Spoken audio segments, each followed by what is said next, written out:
Abraham volvió a Canaán riquísimo en ganado, en plata y oro.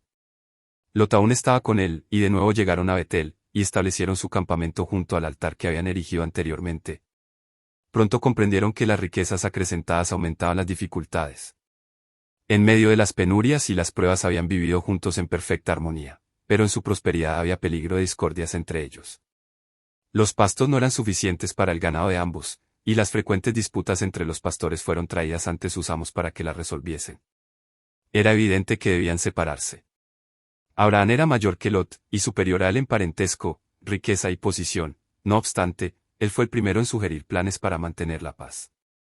A pesar de que Dios mismo le había dado toda esa tierra, muy cortésmente renunció a su derecho. No haya ahora altercado, dijo Abraham, entre mí y ti, entre mis pastores y los tuyos, porque somos hermanos. ¿No está toda la tierra delante de ti? Yo te ruego que te apartes de mí. Si fueres a la mano izquierda, yo iré a la derecha, y si tú a la derecha, yo iré a la izquierda. Este caso puso de manifiesto el noble y desinteresado espíritu de Abraham. ¿Cuántos, en circunstancias semejantes, habrían procurado a toda costa sus preferencias y derechos personales? ¿Cuántas familias se han desintegrado por esa razón? ¿Cuántas iglesias se han dividido, dando lugar a que la causa de la verdad sea objeto de las burlas y el menosprecio de los impíos? No haya ahora altercado entre tú y yo, dijo Abraham, porque somos hermanos. No solo lo eran por parentesco natural sino también como adoradores del verdadero Dios. Los hijos de Dios forman una sola familia en todo el mundo, y debería guiarlos el mismo espíritu de amor y concordia. Amando los unos a los otros con caridad fraternal, previniéndoos con honra los unos a los otros, es la enseñanza de nuestro Salvador. El cultivo de una cortesía uniforme, y la voluntad de tratar a otros como deseamos ser tratados nosotros, eliminaría la mitad de las dificultades de la vida. El espíritu de ensalzamiento propio es el espíritu de Satanás, pero el corazón que abriga el amor de Cristo poseerá esa caridad que no busca lo suyo. El tal cumplirá la orden divina, no mirando cada uno a lo suyo propio, sino cada cual también a lo de los otros. Aunque Lot debía su prosperidad a su relación con Abraham, no manifestó gratitud hacia su bienhechor. La cortesía hubiese requerido que él dejase escoger a Abraham, pero en vez de hacer eso, trató egoístamente de apoderarse de las mejores ventajas. Y alzó Lot sus ojos, y vio toda la llanura del Jordán, que toda ella era de riego, como el huerto de Jehová, como la tierra de Egipto entrando en Zoar. La región más feraz de toda Palestina era el valle del Jordán, que a todos aquellos que lo veían les recordaba el paraíso perdido, pues igualaba en hermosura y producción a las llanuras fertilizadas por el Nilo que hacía tan poco tiempo habían dejado. También había ciudades, ricas y hermosas, que invitaban a hacer provechosas ganancias mediante el intercambio comercial en sus concurridos mercados. Ofuscado por sus visiones de ganancias materiales, Lot pasó por alto los males morales y espirituales que encontraría allí. Los habitantes de la llanura eran malos y pecadores para con Jehová en gran manera, pero Lot ignoraba eso, o si lo sabía, le dio poca importancia. Entonces Lot escogió para sí toda la llanura del Jordán, y fue poniendo sus tiendas hasta Sodoma. Cuán mal previó los terribles resultados de esa elección egoísta. Después de separarse de Lot, Abraham recibió otra vez del Señor la promesa de que todo el país sería suyo. Poco tiempo después, se mudó a Hebrón, levantó su tienda bajo el encinar de Mamre y al lado erigió un altar para el Señor. En esas frescas mesetas, con sus olivares y viñedos, sus ondulantes campos de trigo y las amplias tierras de pastoreo circundadas de colinas, habitó Abraham, satisfecho de su vida sencilla y patriarcal, dejando a Lot el peligroso lujo del valle de Sodoma. Abraham fue honrado por los pueblos circunvecinos como un príncipe poderoso y un caudillo sabio y capaz. No dejó de ejercer su influencia entre sus vecinos. Su vida y su carácter, en contraste con la vida y el carácter de los idólatras, ejercían una influencia notable en favor de la verdadera fe. Su fidelidad hacia Dios fue inquebrantable, en tanto que su afabilidad y benevolencia inspiraban confianza y amistad, y su grandeza sin afectación imponía respeto y honra. No retuvo su religión como un tesoro precioso que debía guardarse celosamente y pertenecer exclusivamente a su poseedor. La verdadera religión no puede considerarse así, pues un espíritu tal sería contrario a los principios del Evangelio. Mientras Cristo mora en el corazón, será imposible esconder la luz de su presencia, u obscurecerla. Por el contrario, brillará cada vez más a medida que día tras día las nieblas del egoísmo y del pecado que envuelven el alma sean disipadas por los brillantes rayos del sol de justicia. Los hijos de Dios son sus representantes en la tierra y Él quiere que sean luces en medio de las tinieblas morales de este mundo. Esparcidos por todos los ámbitos de la tierra, en pueblos, ciudades y aldeas, son testigos de Dios, los medios por los cuales Él ha de comunicar a un mundo incrédulo el conocimiento de su voluntad y las maravillas de su gracia. Él se propone que todos los que participan de la gran salvación sean sus misioneros. La piedad de los cristianos constituye la norma mediante la cual los infieles juzgan al Evangelio. Las pruebas soportadas pacientemente, las bendiciones recibidas con gratitud, la mansedumbre, la bondad, la misericordia y el amor manifestados habitualmente, son las luces que brillan en el carácter ante el mundo, y ponen de manifiesto el contraste que existe con las tinieblas que proceden del egoísmo del corazón natural. Abraham, además de ser rico en fe, noble y generoso, inquebrantable en la obediencia, y humilde en la sencillez de su vida de peregrino, era sabio en la diplomacia, y valiente y diestro en la guerra. A pesar de ser conocido como maestro de una nueva religión, 3 príncipes, hermanos entre sí y soberanos de las llanuras de los amorreos donde él vivía, le demostraron su amistad invitándolo a aliarse con ellos para alcanzar mayor seguridad, pues el país estaba lleno de violencia y opresión. Muy pronto se le presentó una oportunidad para valerse de esta alianza. Kedorlaomer, rey de Elam, había invadido la tierra de Canaán hacía 14 años, y la había hecho su tributaria. Varios de los príncipes se habían rebelado ahora, y el rey elamita, con 4 aliados, marchó de nuevo contra el país con el fin de someterlo. 5 reyes de Canaán unieron sus fuerzas, y salieron al encuentro de los invasores en el valle de Sidim, pero solo para ser derrotados. Una gran parte del ejército fue destruida totalmente, y los que pudieron escapar huyeron a las montañas en busca de seguridad. Los invasores victoriosos saquearon las ciudades de la llanura, y se marcharon llevándose un rico botín y muchos prisioneros, entre los cuales iban Lot y su familia. Abraham, que habitaba tranquilamente en el encinar de Mamre, fue enterado por un fugitivo de lo ocurrido en aquella batalla y de la desgracia de su sobrino. No había albergado en su corazón resentimiento por la ingratitud de Lot. Se despertó por él todo su afecto, y decidió rescatarlo. Buscando ante todo el consejo divino, Abraham se preparó para la guerra. En su propio campamento reunió a 318 de sus siervos adiestrados, hombres educados en el temor de Dios, en el servicio de su Señor y en el uso de las armas. Sus aliados, Mamre, Escol y Aner, se le unieron con sus grupos, y juntos salieron en persecución de los invasores. Los elamitas y sus aliados habían acampado en Dan, en la frontera septentrional de Canaán. Envalentonados por su victoria, y sin temer un asalto de parte de sus enemigos vencidos, se habían entregado por completo a la orgía. El patriarca dividió sus fuerzas de tal manera que éstas se aproximaran por distintos puntos, y convergieran en el campamento enemigo, atacándolo durante la noche. Su ataque, vigoroso e inesperado, logró una rápida victoria. El rey de Elam fue muerto, y sus fuerzas, presas de pánico, fueron totalmente derrotadas. Lot y su familia, con todos los demás prisioneros y sus bienes, fueron recuperados, y un rico botín de guerra cayó en poder de los vencedores. Después de Dios, el triunfo se debió a Abraham. El adorador de Jehová no solo había prestado un gran servicio al país, sino que también se había revelado hombre de valor.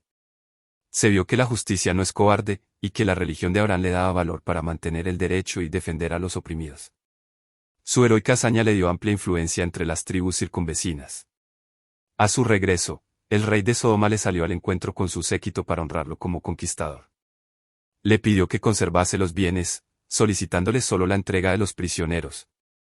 Conforme a las leyes de la guerra, el botín pertenecía a los vencedores, pero Abraham no había emprendido esta expedición con el objeto de obtener lucro, y rehusó aprovecharse de los desdichados, solo estipuló que sus aliados recibiesen la porción a que tenían derecho. Muy pocos, si fueran sometidos a la misma prueba, se hubiesen mostrado tan nobles como Abraham. Pocos hubiesen resistido la tentación de asegurarse tan rico botín. Su ejemplo es un reproche para los espíritus egoístas y mercenarios. Abraham tuvo en cuenta las exigencias de la justicia y la humanidad. Su conducta ilustra la máxima inspirada: amarás a tu prójimo como a ti mismo. He alzado mi mano, dijo, a Jehová Dios alto, poseedor de los cielos y de la tierra, que desde un hilo hasta la correa de un calzado, nada tomaré de todo lo que es tuyo, porque no digas, yo enriquecí a Abraham. No quería darles motivo para que creyesen que había emprendido la guerra con miras de lucro, ni que atribuyeran su prosperidad a sus regalos o a su favor. Dios había prometido bendecir a Abraham, y a él debía adjudicársele la gloria. Otro que salió a dar la bienvenida al victorioso patriarca fue Melquisedec, rey de Salem, quien trajo pan y vino para alimentar al ejército. Como sacerdote del Dios Alto, bendijo a Abraham, y dio gracias al Señor, quien había obrado tan grande liberación por medio de su siervo. Y le dio a Abraham los diezmos de todo. Abraham regresó alegremente a su campamento y a sus ganados, pero su espíritu estaba perturbado por pensamientos que no le abandonaban. Había sido hombre de paz, y hasta donde había podido, había evitado toda enemistad y contienda, y con horror recordaba la escena de matanza que había presenciado. Las naciones cuyas fuerzas había derrotado intentarían sin duda invadir de nuevo a Canaán, y le harían a él objeto especial de su venganza. Enredado en esta forma en las discordias nacionales, vería interrumpirse la apacible quietud de su vida. Por otro lado, no había tomado posesión de Canaán, ni podía esperar ya un heredero en quien la promesa se hubiese de cumplir. En una visión nocturna, Abraham oyó otra vez la voz divina: «No temas, Abraham», fueron las palabras del príncipe de los príncipes: «Yo soy tu escudo, y tu galardón sobremanera grande». Pero tenía el ánimo tan deprimido por los presentimientos que no pudo esta vez aceptar la promesa con absoluta confianza como lo había hecho antes. Rogó que se le diera una evidencia tangible de que la promesa sería cumplida. ¿Cómo iba a cumplirse la promesa del pacto, mientras se le negaba la dádiva de un hijo? «¿Qué me has de dar?», dijo Abraham, «siendo así que ando sin hijo? Y aquí que es mi heredero uno nacido en mi casa». Se proponía adoptar a su fiel siervo Eliezer como hijo y heredero. Pero se le aseguró que un hijo propio había de ser su heredero. Entonces Dios lo llevó fuera de su tienda, y le dijo que mirara las innumerables estrellas que brillaban en el firmamento, y mientras lo hacía le fueron dirigidas las siguientes palabras: «Así será tu simiente». Y creyó Abraham a Dios, y le fue atribuido a justicia. Aún así el patriarca suplicó que se le diese una señal visible para confirmar su fe, y como evidencia para las futuras generaciones de que los bondadosos propósitos que Dios tenía para con ellas se cumplirían. El Señor se dignó concertar un pacto con su siervo, empleando las formas acostumbradas entre los hombres para la ratificación de contratos solemnes. En conformidad con las indicaciones divinas, Abraham sacrificó una novilla, una cabra y un carnero, cada uno de 3 años de edad, dividió cada cuerpo en 2 partes y colocó las piezas a poca distancia la una de la otra. Añadió una tórtola y un palomino, que no fueron partidos. Hecho esto, Abraham pasó reverentemente entre las porciones del sacrificio, haciendo un solemne voto a Dios de obediencia perpetua. Atenta y constantemente permaneció al lado de los animales partidos, hasta la puesta del sol, para que no fuesen profanados o devorados por las aves de rapiña. Al atardecer se durmió profundamente, y el pavor de una grande obscuridad cayó sobre él. Y oyó la voz de Dios diciéndole que no esperase la inmediata posesión de la tierra prometida, y anunciándole los sufrimientos que su posteridad tendría que soportar antes de tomar posesión de Canaán. Le fue revelado el plan de redención, en la muerte de Cristo, el gran sacrificio, y su venida en gloria. También vio ahora en la tierra restaurada su belleza édénica, que se le daría a él para siempre, como pleno y final cumplimiento de la promesa. Como garantía de este pacto de Dios con el hombre, se dejó ver un horno humeando, y una antorcha de fuego que pasó entre los animales divididos, y aquellos símbolos de la presencia divina consumieron completamente las víctimas. Y otra vez oyó Abraham una voz que confirmaba la dádiva de la tierra de Canaán a sus descendientes, desde el río de Egipto hasta el río Grande, el río Éufrates. Cuando hacía casi 25 años que Abraham estaba en Canaán, el Señor se le apareció y le dijo: «Yo soy el Dios Todopoderoso, anda delante de mí, y sé perfecto». Con reverencia el patriarca se postró, y el mensaje continuó así: «Yo, he aquí mi pacto contigo, serás padre de muchedumbre de gentes». Como garantía del cumplimiento de este pacto, su nombre, que hasta entonces era Abraham, fue cambiado en Abraham, que significa padre de muchedumbre de gentes. El nombre de Sarai se cambió por el de Sara, princesa, pues, dijo la divina voz, vendrá a ser madre de naciones, reyes de pueblos serán de ella. En ese tiempo el rito de la circuncisión fue dado a Abraham por sello de la justicia de la fe que tuvo en la incircuncisión. Este rito había de ser observado por el patriarca y sus descendientes como señal de que estaban dedicados al servicio de Dios, y por consiguiente separados de los idólatras y aceptados por Dios como su tesoro especial. Por este rito se comprometían a cumplir, por su parte, las condiciones del pacto hecho con Abraham. No debían contraer matrimonio con los paganos, pues haciéndolo perderían su reverencia hacia Dios y hacia su santa ley, serían tentados a participar de las prácticas pecaminosas de otras naciones, y serían inducidos a la idolatría.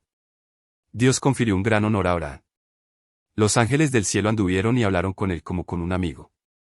Cuando los juicios de Dios estaban por caer sobre Sodoma, este hecho no le fue ocultado y él se convirtió en intercesor de los pecadores para con Dios. Su entrevista con los ángeles presenta también un hermoso ejemplo de hospitalidad. En un caluroso mediodía estival, el patriarca estaba sentado a la puerta de su tienda, contemplando el tranquilo panorama, cuando vio a lo lejos a 3 viajeros que se aproximaban. Antes de llegar a su tienda, los forasteros se detuvieron, como para consultarse respecto al camino que debían seguir. Sin esperar que le solicitasen favor alguno, Abraham se levantó rápidamente, y cuando ellos parecían volverse hacia otra dirección, él se apresuró a acercarse a ellos, y con la mayor cortesía les pidió que le honrasen deteniéndose en su casa para descansar. Con sus propias manos les trajo agua para que se lavasen los pies y se quitasen el polvo del camino. Él mismo escogió los alimentos para los visitantes y mientras descansaban bajo la sombra refrescante, se sirvió la mesa, y él se mantuvo respetuosamente al lado de ellos, mientras participaban de su hospitalidad. Este acto de cortesía fue considerado por Dios de suficiente importancia como para registrarlo en su palabra, y 1000 años más tarde, un apóstol inspirado se refirió a él, diciendo, no olvidéis la hospitalidad, porque por esta algunos, sin saberlo, hospedaron ángeles. Abraham no había visto en sus huéspedes más que 3 viajeros cansados. No imaginó que entre ellos había uno a quien podría adorar sin cometer pecado. En ese momento le fue revelado el verdadero carácter de los mensajeros celestiales. Aunque iban en camino como mensajeros de ira, a Abraham, el hombre de fe, le hablaron primeramente de bendiciones. Aunque Dios es riguroso para notar la iniquidad y castigar la transgresión, no se complace en la venganza. La obra de la destrucción es una extraña obra para el que es infinito en amor. El secreto de Jehová es para los que le temen. Abraham había honrado a Dios, y el Señor le honró, haciéndole partícipe de sus consejos, y revelándole sus propósitos. Encubriré yo a Abraham lo que voy a hacer, dijo el Señor. El clamor de Sodoma y Gomorra se aumenta más y más, y el pecado de ellos se ha agravado en extremo. Descenderé ahora, y veré si han consumado su obra según el clamor que ha venido hasta mí, y si no, saberlo he. Dios conocía bien la medida de la culpabilidad de Sodoma, pero se expresó a la manera de los hombres, para que la justicia de su trato fuese comprendida. Antes de descargar sus juicios sobre los transgresores, iría él mismo a examinar su conducta, si no habían traspasado los límites de la misericordia divina, les concedería todavía más tiempo para que se arrepintieran. 2 de los mensajeros celestiales se marcharon dejando a Abraham solo con aquel a quien reconocía ahora como el Hijo de Dios. Y el hombre de fe intercedió en favor de los habitantes de Sodoma. Una vez los había salvado mediante su espada, ahora trató de salvarlos por medio de la oración. Lot y su familia habitaban aún allí, y el amor desinteresado que movió a Abraham a rescatarlo de los elamitas, trató ahora de salvarlo de la tempestad del juicio divino, si era la voluntad de Dios. Con profunda reverencia y humildad rogó, he aquí ahora que he comenzado a hablar a mi Señor, aunque soy polvo y ceniza. En su súplica no había confianza en sí mismo, ni jactancia de su propia justicia. No pidió un favor basado en su obediencia, o en los sacrificios que había hecho en cumplimiento de la voluntad de Dios. Siendo el mismo pecador, intercedió en favor de los pecadores. Semejante espíritu deben tener todos los que se acercan a Dios. Abraham manifestó la confianza de un niño que suplica a un padre a quien ama. Se aproximó al mensajero celestial, y fervientemente le hizo su petición. A pesar de que Lot habitaba en Sodoma, no participaba de la impiedad de sus habitantes. Abraham pensó que en aquella populosa ciudad debía haber otros adoradores del verdadero Dios. Y tomando en consideración este hecho, suplicó, lejos de ti el hacer tal, que hagas morir al justo con el impío, y que sea el justo tratado como el impío, nunca tal hagas. El juez de toda la tierra no ha de hacer lo que es justo. Abraham no imploró solo una vez, sino muchas. Atreviéndose a más a medida que se le concedía lo pedido, persistió hasta que obtuvo la seguridad de que aunque hubiese allí solo 10 personas justas, la ciudad sería perdonada. El amor hacia las almas a punto de perecer inspiraba las oraciones de Abraham. Aunque detestaba los pecados de aquella ciudad corrompida, deseaba que los pecadores pudieran salvarse. Su profundo interés por Sodoma demuestra la ansiedad que debemos experimentar por los impíos. Debemos sentir odio hacia el pecado, y compasión y amor hacia el pecador. Por todas partes, en derredor nuestro, hay almas que van hacia una ruina tan desesperada y terrible como la que sobrecogió a Sodoma. Cada día termina el tiempo de gracia para algunos. Cada hora, algunos pasan más allá del alcance de la misericordia. ¿Y dónde están las voces de amonestación y súplica que induzcan a los pecadores a huir de esta pavorosa condenación? ¿Dónde están las manos extendidas para sacar a los pecadores de la muerte? ¿Dónde están los que con humildad y perseverante fe ruegan a Dios por ellos? El espíritu de Abraham fue el espíritu de Cristo. El mismo Hijo de Dios es el gran intercesor en favor del pecador. El que pagó el precio de su redención conoce el valor del alma humana. Sintiendo hacia la iniquidad un antagonismo que solo puede existir en una naturaleza pura e inmaculada, Cristo manifestó hacia el pecador un amor que solo la bondad infinita pudo concebir. En la agonía de la crucifixión, él mismo, cargado con el espantoso peso de los pecados del mundo, oró por sus vilipendiadores y asesinos, Padre, perdónalos, porque no saben lo que hacen. De Abraham está escrito que fue llamado amigo de Dios, Padre de todos los creyentes. El testimonio de Dios acerca de este fiel patriarca es, oyó Abraham mi voz, y guardó mi precepto, mis mandamientos, mis estatutos y mis leyes. Y en otro lugar dice, yo lo he conocido, sé que mandará a sus hijos y a su casa después de sí, que guarden el camino de Jehová, haciendo justicia y juicio, para que haga venir Jehová sobre Abraham lo que hablaba acerca de él. Fue un gran honor para Abraham ser el padre del pueblo que durante siglos fue guardián y preservador de la verdad de Dios para el mundo, de aquel pueblo por medio del cual todas las naciones de la tierra iban a ser bendecidas con el advenimiento del Mesías prometido. El que llamó al patriarca le juzgó digno. Es Dios el que habla. El que entiende los pensamientos desde antes y desde muy lejos y justiprecia a los hombres, dice, lo he conocido. En lo que tocaba a Abraham, no traicionaría la verdad por motivos egoístas. Guardaría la ley y se conduciría recta y justamente. Y no solo temería al Señor, sino que también cultivaría la religión en su hogar. Instruiría a su familia en la justicia. La ley de Dios sería la norma de su hogar. La familia de Abraham comprendía más de 1000 almas. Los que por sus enseñanzas eran inducidos a adorar al Dios único encontraban un hogar en su campamento, y allí, como en una escuela, recibían una instrucción que los preparaba para ser representantes de la verdadera fe. Así que pesaba sobre Abraham una gran responsabilidad. Educaba a los padres de familia, y sus métodos de gobierno eran puestos en práctica en las casas que ellos presidían. En la antigüedad el padre era el jefe y el sacerdote de su propia familia, y ejercía autoridad sobre sus hijos, aun después de que estos tenían sus propias familias. Sus descendientes aprendían a considerarle como su jefe, tanto en los asuntos religiosos como en los seculares. Abraham trató de perpetuar este sistema patriarcal de gobierno, pues tendía a conservar el conocimiento de Dios. Era necesario vincular a los miembros de la familia, para construir una barrera contra la idolatría tan generalizada y arraigada en aquel entonces. Abraham trataba por todos los medios a su alcance de evitar que los habitantes de su campamento se mezclaran con los paganos y presenciaran sus prácticas idólatras, pues sabía muy bien que la familiaridad con el mal iría corrompiendo insensiblemente los sanos principios.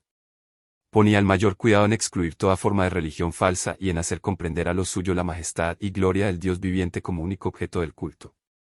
Era sabio arreglo, dispuesto por Dios mismo, el que consistía en aislar a su pueblo, en lo posible, de toda relación con los paganos, para hacer de él un pueblo separado, que no se contase entre las naciones.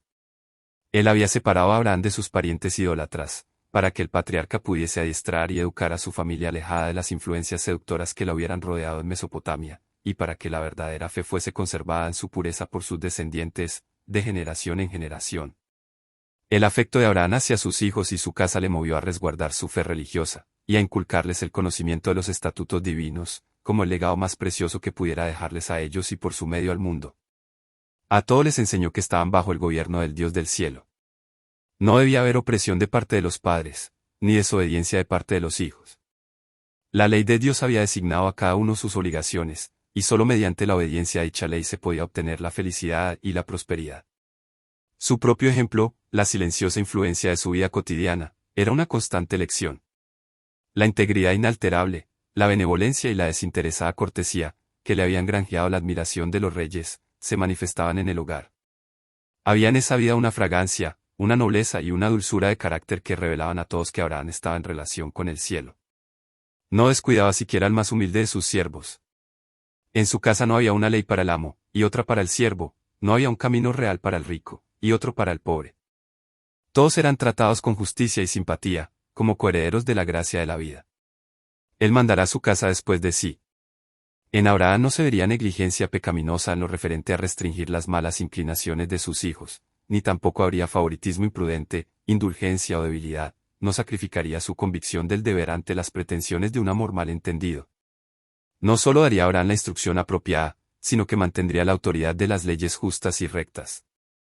¿Cuán pocos son los que siguen este ejemplo actualmente? Muchos padres manifiestan un sentimentalismo ciego y egoísta, un mal llamado amor, que deja a los niños gobernarse por su propia voluntad cuando su juicio no se ha formado aún y los dominan pasiones indisciplinadas. Esto es ser cruel hacia la juventud, y cometer un gran mal contra el mundo. La indulgencia de los padres provoca muchos desórdenes en las familias y en la sociedad. Confirma en los jóvenes el deseo de seguir sus inclinaciones, en lugar de someterse a los requerimientos divinos. Así crecen con aversión a cumplir la voluntad de Dios, y transmiten su espíritu irreligioso insubordinado a sus hijos y a sus nietos. Así como Abraham, los padres deberían mandar a su casa después de sí. Enséñese a los niños a obedecer a la autoridad de sus padres, e impongas esta obediencia como primer paso en la obediencia a la autoridad de Dios. El poco aprecio en que aún los dirigentes religiosos tienen la ley de Dios ha producido muchos males. La enseñanza tan generalizada de que los estatutos divinos ya no están en vigores, en sus efectos morales sobre las personas, semejante a la idolatría. Los que procuran disminuir los requerimientos de la santa ley de Dios están socavando directamente el fundamento del gobierno de familias y naciones. Los padres religiosos que no andan en los estatutos de Dios, no mandan a su familia que siga el camino del Señor. No hacen de la ley de Dios la norma de la vida. Los hijos, al fundar sus propios hogares, no se sienten obligados a enseñar a sus propios hijos lo que nunca se les enseñó a ellos. Y este es el motivo por qué hay tantas familias impías, esta es la razón por qué la depravación se ha arraigado y extendido tanto. Mientras que los mismos padres no anden conforme a la ley del Señor con corazón perfecto, no estarán preparados para mandar a sus hijos después de sí. Es preciso hacer en este respecto una reforma amplia y profunda. Los padres deben reformarse. Los ministros necesitan reformarse, necesitan a Dios en sus hogares. Si quieren ver un estado de cosas diferente, deben dar la palabra de Dios a sus familias, y deben hacerla su consejera. Deben enseñar a sus hijos que esta es la voz de Dios a ellos dirigida y que deben obedecerla implícitamente. Deben instruir con paciencia a sus hijos, bondadosa e incesantemente deben enseñarles a vivir para agradar a Dios. Los hijos de tales familias estarán preparados para hacer frente a los sofismas de la incredulidad. Aceptaron la Biblia como base de su fe, y por consiguiente, tienen un fundamento que no puede ser barrido por la ola de escepticismo que se avecina. En muchos hogares, se descuida la oración. Los padres creen que no disponen de tiempo para el culto matutino o vespertino. No pueden invertir unos momentos en dar gracias a Dios por sus abundantes misericordias, por el bendito sol y las lluvias que hacen florecer la vegetación, y por el cuidado de los santos ángeles. No tienen tiempo para orar y pedir la ayuda y la dirección divinas, y la permanente presencia de Jesús en el hogar. Salen a trabajar como va el buey o el caballo, sin dedicar un solo pensamiento a Dios o al cielo. Poseen almas tan preciosas que para que no sucumbieran en la perdición eterna, el Hijo de Dios dio su vida por su rescate, sin embargo, aprecian las grandes bondades del Señor muy poco más que las bestias que perecen. Como los patriarcas de la antigüedad, los que profesan amar a Dios deberían erigir un altar al Señor donde quiera que se establezcan. Si alguna vez hubo un tiempo cuando todo hogar debería ser una casa de oración, es ahora. Los padres y las madres deberían elevar sus corazones a menudo hacia Dios para suplicar humildemente por ellos mismos y por sus hijos. Que el padre, como sacerdote de la familia, ponga sobre el altar de Dios el sacrificio de la mañana y de la noche, mientras la esposa y los niños se le unen en oración y alabanza. Jesús se complace en morar en un hogar tal. De todo hogar cristiano debería irradiar una santa luz. El amor debe expresarse en hechos. Debe manifestarse en todas las relaciones del hogar y revelarse en una amabilidad atenta, en una suave y desinteresada cortesía. Hay hogares donde se pone en práctica este principio, hogares donde se adora a Dios, y donde reina el amor verdadero. De estos hogares, de mañana y de noche, la oración asciende hacia Dios como un dulce incienso, y las misericordias y las bendiciones de Dios descienden sobre los suplicantes como el rocío de la mañana. Un hogar piadoso bien dirigido constituye un argumento poderoso en favor de la religión cristiana, un argumento que el incrédulo no puede negar. Todos pueden ver que una influencia obra en la familia y afecta a los hijos, y que el Dios de Abraham está con ellos. Si los hogares de los profesos cristianos tuviesen el debido molde religioso, ejercerían una gran influencia en favor del bien. Serían, ciertamente, la luz del mundo.